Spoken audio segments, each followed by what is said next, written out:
Hello, my friends. I am back, and we are going to keep reading A Wrinkle in Time. Last time, we left off on kind of a cliffhanger with Meg yelling father because she saw her father, and he was imprisoned in a transparent column. So, like a see through column, he was stuck in there. And Charles Wallace has been taken over by the man with the red eyes, and they're just kind of going along for the ride, trying to figure out what's happening. And my hair is kind of a mess today, but we are just going to go with it. So we are picking back up with chapter 9, which is called It. Meg rushed at the man imprisoned in the column, but as she reached what seemed to be the open door, she was hurled back as though she had crashed into a brick wall. Calvin caught her. "It's just transparent, like glass this time," he told her. "We can't go through it." Meg was so sick and dizzy from the impact that she could not answer. For a moment, she was afraid that she would throw up or faint. Charles Wallace laughed again, the laugh that was not his own, and it was this that saved her, for once more anger overcame her pain and fear. Charles Wallace, her own real, dear Charles Wallace, never laughed at her when she hurt herself. Instead, his arms would go quickly around her neck, and he would press his soft cheek against hers in loving comfort. But the demon Charles Wallace snickered. She turned away from him and looked again at the man in the column. "Oh, father," she whispered longingly, but the man in the column did not move to look at her. The horn-rimmed glasses, which were always seemed so much a part of him, were gone, and the expression of his eyes was turned inward, as though he were deep in thought.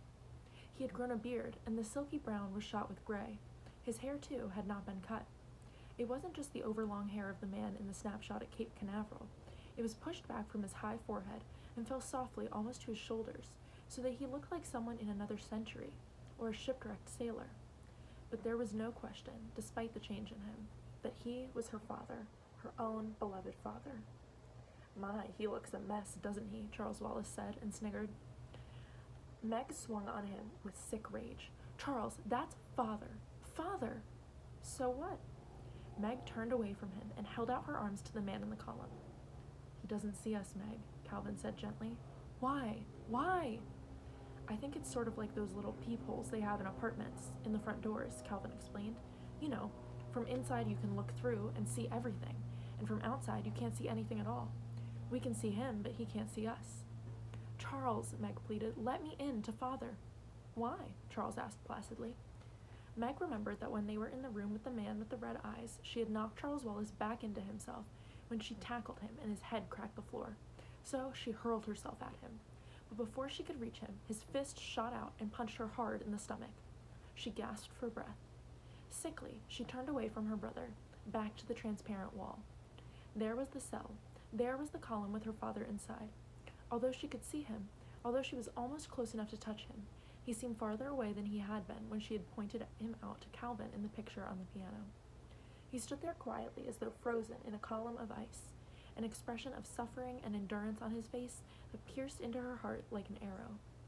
"You say you want to help father?" Charles Wallace's voice came from behind her, with no emotion whatsoever. "Yes, don't you?" Meg demanded, swinging around and glaring at him. "But of course, that's why we're here." "Then what do we do?"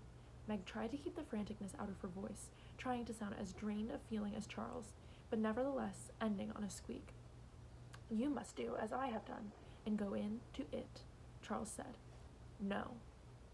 "I can see you don't really want to save father." "How will my being a zombie save father?" "You will just have to take my word for it, Margaret," came the cold, flat voice from Charles Wallace. "It wants you, and it will get you. Don't forget that I, too, am part of it now. You know I wouldn't have done it if it weren't the right thing to do." "Calvin," Meg asked in agony, "will it really save father?" But Calvin was paying no attention to her. He seemed to be concentrating with all his power on Charles Wallace. He stared into the pale blue that was all that was left of Charles Wallace's eyes. "And for thou wast a spirit too delicate to act her earthy and abhorred commands, she did confine thee into a cloven pine," he whispered, and Meg recognized Mrs. Who's words to him. For a moment, Charles Wallace seemed to listen. Then he shrugged and turned away. Calvin followed him, trying to keep his eyes focused on Charles's. "If you want a witch, Charles," he said, "it is the witch, not Our Lady's. Good thing I had the Tempest in school this year, isn't it, Charles? It was the witch who put Ariel on the cloven pine, wasn't it?" Charles Wallace's voice seemed to come from a great distance. "Stop staring at me." Breathing quickly with excitement, Calvin continued to pin Charles Wallace with a stare. You're like Ariel in the cloven pine, Charles, and I can let you out. Look at me, Charles. Come back to us. Again, the shudder went through Charles Wallace. Calvin's intense voice hit at him. Come back, Charles. Come back to us. Again, Charles shuddered, and then it was as though an invisible hand had smacked against his chest and knocked him to the ground, and the stare with which Calvin had held him was broken. Charles sat there on the floor of the corridor whimpering, not a small boy's sound, but a fearful animal noise. Calvin, Meg turned on him, clasping her hands intensely. Try to get to Father. Calvin shook his head. Charles almost came out. I almost did it. He almost came back to us. Try Father, Meg said again. How? Your cloven pine thing. Isn't Father imprisoned in a cloven pine even more than Charles? Look at him in that column there. Get him out, Calvin. Calvin spoke in an exhausted way. Meg, I don't know what to do. I don't know how to get in. Meg, they're asking too much of us. Mrs. Who's spectacles, Meg said suddenly. Mrs. Who had told her to use them only as a last resort, and surely that was now. She reached into her pocket, and the spectacles were there, cool and light and comforting. With trembling fingers, she pulled them out. Give me those spectacles. Charles Wallace's voice came in a harsh command, and he scrambled up off the floor and ran at her.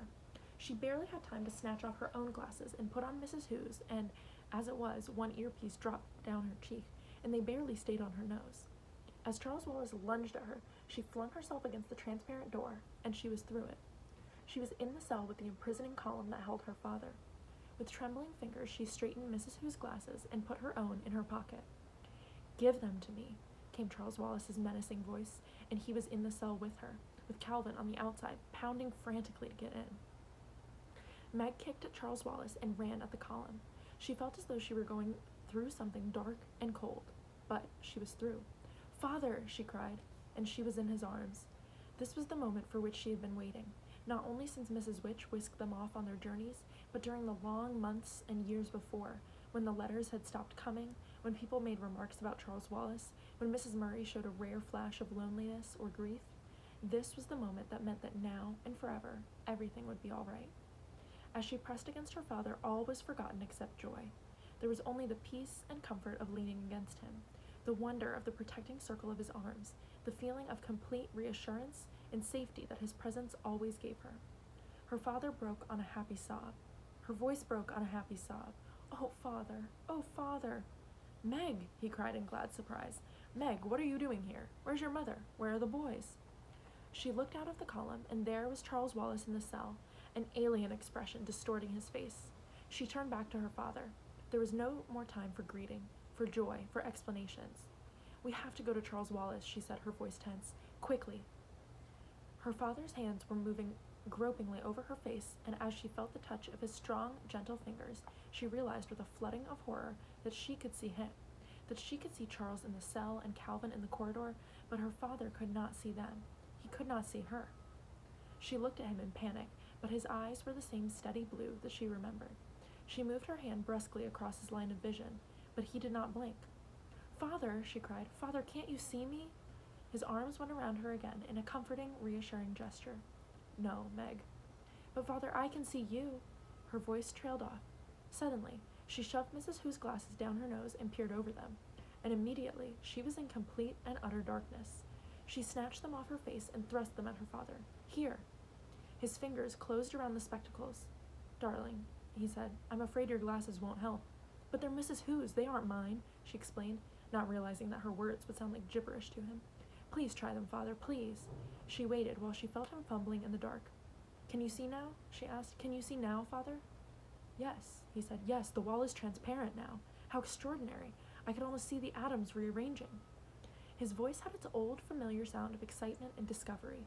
It was the way he sounded sometimes when he came home from his laboratory after a good day and began to tell his wife about his work. Then he cried out, Charles! Charles Wallace! And then, Meg, what's happened to him? What's wrong? That is Charles, isn't it? It has him, Father, she explained tensely. He's gone into it. Father, we have to help him. For a long moment, Mr. Murray was silent. The silence was filled with the words he was thinking, and would not speak out loud to his daughter. Then he said, Meg, I'm in prison here. I have been for Father, these walls, you can go through them. I came through the column to get into you. It was Mrs. Who's glasses. Mr. Murray did not stop to ask who Mrs. Who was. He slapped his hand against the translucent column. It seems solid enough. But I got in, Meg repeated. I'm here. Maybe the glasses help the atoms rearrange. Try it, Father. She waited, breathlessly, and after a moment she realized that she was alone in the column. She put out her hands in the darkness and felt its smooth surface curving about her on all sides. She seemed utterly alone, the silence and darkness impenetrable forever. She fought down panic until she heard her father's voice coming to her faintly. I'm coming back in for you, Meg. It was almost a tangible feeling as the atoms of the strange material seemed to part to let him through to her. In their beach house at Cape Canaveral, there had been a curtain between dining room and living room made of long strands of rice. It looked like a solid curtain, but you could walk right through it. At first, Meg had flinched each time she came up to the curtain, but gradually she got used to it and would go running right through, leaving the long strands of rice swinging behind her. Perhaps the atoms of these walls were arranged in somewhat the same fashion. Put your arms around my neck, Meg, Mr. Murray said. Hold on to me tightly. Close your eyes and don't be afraid. He picked her up and she wrapped her long legs around his waist and clung to his neck. With Mrs. Who's spectacles on, she felt only a faint darkness and coldness as she moved through the column. Without the glasses, she felt the same awful clamminess she had felt when they tessered through the outer darkness of Camazotz. Whatever the black thing was to which Camazotz had submitted, it was within as well as without the planet. For a moment, it seemed that the chill darkness would tear her from her father's arms. She tried to scream, but within the icy horror, no sound was possible. Her father's arms tightened about her, and she clung to his neck in a stranglehold, but she was no longer lost in panic. She knew that if her father could not get her through the wall, he would stay with her rather than leave her. She knew that she was safe as long as she was in his arms. Then they were outside. The column rose up in the middle of the room, crystal clear and empty. Meg blinked at the blurred figures of Charles and her father and wondered why they did not clear. Then she grabbed her own glasses out of her pocket and put them on. Her myopic eyes were able to focus. Charles Wallace was tapping one foot impatiently against the floor. It is not pleased, he said. It is not pleased at all. Mr. Murray released Meg and knelt in front of the little boy. Charles, his voice was tender. Charles Wallace. What do you want? I'm your father, Charles. Look at me.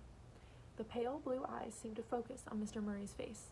Hi, Pop, came an insolent voice.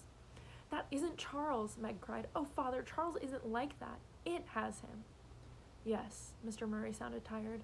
I see. He held his arms out. Charles, come here. Father will make it all right, Meg thought. Everything will be all right now. Charles did not move toward the outstretched arms. He stood a few feet away from his father, and he did not look at him. Look at me, Mr. Murray commanded. No. Mr. Murray's voice became harsh. When you speak to me, you will say no, Father, or no, sir. Come off it, Pop, came the cold voice from Charles Wallace. Charles Wallace, who, outside Camazotz, had been strange, had been different, but never rude. You're not the boss around here. Meg could see Calvin pounding again on the glass wall. Calvin, she called. He can't hear you, Charles said. He made a horrible face at Calvin, and then he thumbed his nose. Who's Calvin? Mr. Murray asked. He's, Meg started, but Charles Wallace cut her short. You'll have to defer your explanations. Let's go. Go where? To it. No, Mr. Murray said. You can't take Meg there. Oh, can't I? No, you cannot. You're my son, Charles, and I'm afraid you will have to do what I say. But he isn't Charles, Meg cried in anguish. Why didn't her father understand? Charles is nothing like that, Father. You know he's nothing like that. He was only a baby when I left, Mr. Murray said heavily. Father, that's it talking through Charles. It isn't Charles. He's bewitched. Fairy tales again, Charles said. You know it, Father? Meg asked. Yes. Have you seen it? Yes, Meg. Again, his voice sounded exhausted. Yes, I have. He turned to Charles. You know she wouldn't be able to hold out. Exactly, Charles said. Father, you can't talk to him as though he were Charles. Ask Calvin. Calvin will tell you. Come along, Charles Wallace said. We must go. He held up his hand carelessly and walked out of the cell, and there was nothing for Meg and Mr. Murray to do but to follow. As they stepped into the corridor, Meg caught at her father's sleeve. Calvin, here's Father. Calvin turned anxiously toward them. His freckles and his hair stood out brilliantly against his white face. Make your introductions later, Charles Wallace said. It does not like to be kept waiting. He walked down the corridor, his gait seeming to get more jerky with each step. The others followed, walking rapidly to keep up. "Does your father know about the Mrs. W's?" Calvin asked Meg. "There hasn't been time for anything. Everything is awful." Despair settled like a stone in the pit of Meg's stomach. She had been so certain that the moment she found her father, everything would be all right. Everything would be settled. All the problems would be taken out of her hands. She would no longer be responsible for anything. And instead of this happy and expected outcome, they seemed to be encountering all kinds of new troubles. "He doesn't understand about Charles," she whispered to Calvin, looking unhappily at her father's back as he walked behind the little boy. "Where are we going?" Calvin asked. "To it. Calvin, I don't want to go. I can't." She stopped, but Charles continued his jerky pace. "We can't leave Charles," Calvin said. "They wouldn't like it." "Who wouldn't?" "Mrs. Whatsit and Company. But they betrayed us. They brought us here to this terrible place and abandoned us." Calvin looked at her in surprise. "You sit down and give up if you like," he said. "I'm sticking with Charles." He ran to keep up with Charles Wallace and Mr. Murray. "I didn't mean," Meg started, and pounded after them. Just as she caught up with them, Charles Wallace stopped and raised his hand, and there was the elevator again, its yellow light sinister. Meg felt her stomach jerk as the swift descent began. They were silent until the motion stopped. Excuse me. They were silent until the motion stopped, silent as they followed Charles Wallace through the long corridors and out into the street. The Central Intelligence Building loomed up, stark and angular behind them. "Do something," Meg implored her father silently. "Do something. Help. Save us." They turned a corner, and at the end of the street was a strange, dome-like building. Its walls glowed with a flicker of violet flame. Its silvery roof pulsed with ominous light. The light was neither warm nor cold, but it seemed to reach out and touch them. This, Meg was sure, must be where it was waiting for them. They moved down the street, more slowly now, and as they came closer to the domed building, the violet flickering seemed to reach out, to envelop them, to suck them in. They were inside. Meg could feel a rhythmical pulsing. It was a pulsing not only about her, but in her as well, as though the rhythm of her heart and lungs was no longer her own, but was being worked by some outside force. The closest she had come to that feeling before was when she had been practicing artificial respiration with Girl Scouts, and the leader, an immensely powerful woman, had been working on Meg, intoning, "Out goes the bad air, in comes the good," while her heavy hands pressed, released. Meg gasped, trying to breathe at her own normal rate, but the inexorable beat within and without continued. For a moment, she could neither move nor look around to see what was happening to the others. She simply had to stand there, trying to balance herself into the artificial rhythm of her heart and lungs. Her eyes seemed to swim in a sea of red. Then, things began to clear, and she could breathe without gasping like a beached fish, and she could look about the great circular domed building. It was completely empty except for the pulse, which seemed a tangible thing, and a round dais exactly in the center. On the dais lay... what? Meg could not tell. And yet she knew that it was from this that the rhythm came. She stepped forward tentatively. She felt that she was beyond fear now. Charles Wallace was no longer Charles Wallace. Her father had been found, but he had not made everything all right.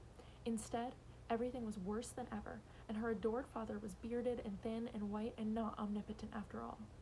No matter what happened next, things could be no more terrifying or frightening than they already were. Oh, couldn't they? As she continued to step slowly forward, at last, she realized what the thing on the dais was. It was a brain. A disembodied brain. An oversized brain, just enough larger than a normal brain to be completely revolting and terrifying. A living brain. A brain that pulsed and quivered, that seized and commanded. No wonder the brain was called It. It was the most horrible and most repellent thing she had ever seen. Far more nauseating than anything she had ever imagined with her conscious mind, or that had ever tormented her in her most terrible nightmares. But, as she had felt she was beyond fear, so now she was beyond screaming. She looked at Charles Wallace, and he stood there, turned towards It, his jaw hanging slightly loose, and his vacant blue eyes slowly twirled. Oh yes, things could always be worse. These twirling eyes within Charles Wallace's soft, round face made Meg icy cold, inside and out. She looked away from Charles Wallace and at her father. Her father stood there with Mrs. Who's glasses still perched on his nose. Did he remember that he had them on? And he shouted to Calvin, "Don't give in." "I won't. Help Meg," Calvin yelled back. It was absolutely silent within the dome, and yet Meg realized that the only way to speak was to shout with all the power possible. For everywhere she looked, everywhere she turned was the rhythm, and as it continued to control the systole and the diastole of her heart, the intake and outlet of her breath, the red miasma began to creep before her eyes again, and she was afraid she was going to completely lose consciousness, and if she did that, she would be completely in the power of it. Mrs. Whatsit had said, "Meg, I give you your faults." What were her greatest faults? Anger, impatience, stubbornness? Yes, it was to her faults that she turned to save herself now. With an immense effort, she tried to breathe against the rhythm of it, but its power was too strong. Each time she managed to take a breath out of rhythm, an iron hand seemed to squeeze her heart and lungs. Then she remembered that when they had been standing before the man with red eyes, and the man with red eyes had been intoning the multiplication table at them, Charles Wallace had fought against his power by shouting out nursery rhymes, and Calvin by the Gettysburg Address. "Georgie, porgy, pudding and pie," she yelled, "kissed the girls and made them cry." That was no good. It was too easy for nursery rhymes to fall into the rhythm of it. She didn't know the Gettysburg Address. How did the Declaration of Independence begin? She had memorized it only that winter, not because she was required to at school, but simply because she liked it. "We hold these truths to be self-evident," she shouted, "that all men are created equal, that they are endowed by their Creator with certain unalienable rights, that among these are life, liberty, and the pursuit of happiness." As she cried out the words, she felt a mind moving in on her own, felt it seizing, squeezing her brain. Then she realized that Charles Wallace was speaking, or being spoken through by it. But that's exactly what we have on Camazotz. Complete equality. Everybody exactly alike. For a moment, her brain reeled with confusion. Then came a moment of blazing truth. "No," she cried triumphantly. "Like and equal are not the same thing at all." "Good girl, Meg," her father shouted at her. But Charles Wallace continued, as though there had been no interruption. "In Camazotz, all are equal. In Camazotz, everybody is the same as everybody else." But he gave her no argument, provided no answer, and she held on to her moment of revelation. Alike and equal are two entirely different things. For the moment, she had escaped from the power of it. But how? She knew that her own puny little brain was no match for this great, bodiless, pulsing, writhing mass on the round dais. She shuddered as she looked at it. In the lab at school, there was a human brain preserved in formaldehyde, and the seniors preparing for college had to take it out and look at it and study it. Meg had felt that when that day came, she would never be able to endure it. But now she thought that if only she had a dissecting knife, she would slash at it, cutting ruthlessly through cerebellum. Words spoke within her, directly this time, not through Charles. "Don't you realize that if you destroy me, you also destroy your little brother?" If that great brain were cut, were crushed, would every mind under its control on Camazotz die too? Charles Wallace, and the man with red eyes, and the man who ran the #1 spelling machine on the 2nd grade level, and all the children playing ball and skipping rope, and all the mothers and all the men and women going in and out of the buildings? Was their life completely dependent on it? Were they beyond all possibility of salvation? She felt the brain reaching at her again as she let her stubborn control slip. Red fog glazed her eyes. Faintly, she heard her father's voice, though she knew he was shouting at the top of his lungs. "The periodic table of elements, Meg! Say it!" A picture flashed into her mind of winter evenings spent sitting before the open fire and studying with her father. "Hydrogen, helium," she started obediently. "Keep them in their proper atomic order." What next? She knew it. Yes. Lithium, beryllium, boron, carbon, nitrogen, oxygen, fluorine. She shouted the words at her father, turned away from it. "Neon, sodium, magnesium, aluminum, silicon, phosphorus." "Too rhythmical," her father shouted. "What's the square root of 5? For a moment, she was able to concentrate. "Rack your brains yourself, Meg. Don't let it rack them." "The square root of 5 is 2.236, she cried triumphantly, "because 2.236 times 2.236 equals 5. "What's the square root of 7? "The square root of 7 is—" She broke off. She wasn't holding out. It was getting at her, and she couldn't concentrate, not even on math, and soon she too would be absorbed in it. She would be an it. "Tesser, sir," she heard Calvin's voice through the red darkness. "Tesser." She felt her father grab her by the wrist. There was a terrible jerk that seemed to break every bone in her body. Then the dark nothing of tessering. If tessering with Mrs. Whatsit, Mrs. Who, and Mrs. Which had been a strange and fearful experience, It was nothing like tessering with her father. After all, Mrs. Witch was experienced at it, and Mr. Murray, how did he know anything about it at all? Meg felt that she was being torn apart by a whirlwind. She was lost in an agony of pain that finally dissolved into the darkness of complete unconsciousness. And that is the end of chapter 9. So we will pick back up with the next chapter tomorrow. Make sure you guys stay tuned so that we can keep reading and we can find out if they're able to save Charles Wallace. Bye!